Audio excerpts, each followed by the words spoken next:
CGPA calculate করার জন্য আমাদের প্লে স্টোরে প্রবেশ করতে হবে।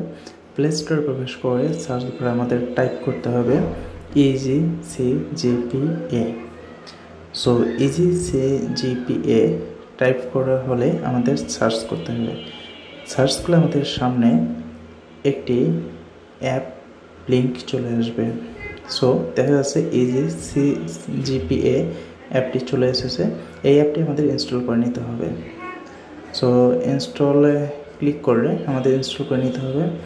যখন ইনস্টল হয়ে যাবে তখন আমাদের এই অ্যাপটি আমাদের ফোন স্ক্রিনে দেখা যাবে। ফোন স্ক্রিন থেকে অ্যাপটি ওপেন করে নিতে হবে।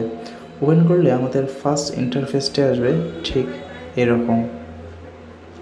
এখানে দুটি অপশন থাকবে, এটা সিলেক্ট সাবজেক্ট, অর্থাৎ আপনার ডিপার্টমেন্ট এখান থেকে সিলেক্ট করে নিতে হবে। আপনি যে ডিপার্টমেন্টেরই হন ওই ডিপার্টমেন্টের এখান থেকে সিলেক্ট করে নিতে হবে। যেমন আমি সিলেক্ট করে নিচ্ছি ইংলিশ ডিপার্টমেন্ট। দেন এখান থেকে ইয়ার সিলেক্ট করতে হবে, কোন ইয়ারের পরীক্ষা দিয়েছেন আপনি। সো ফার্স্ট ইয়ার হলে ফার্স্ট ইয়ার, সেকেন্ড ইয়ার হলে সেকেন্ড। এখান থেকে আমি ফার্স্ট ইয়ার সিলেক্ট করে নিচ্ছি।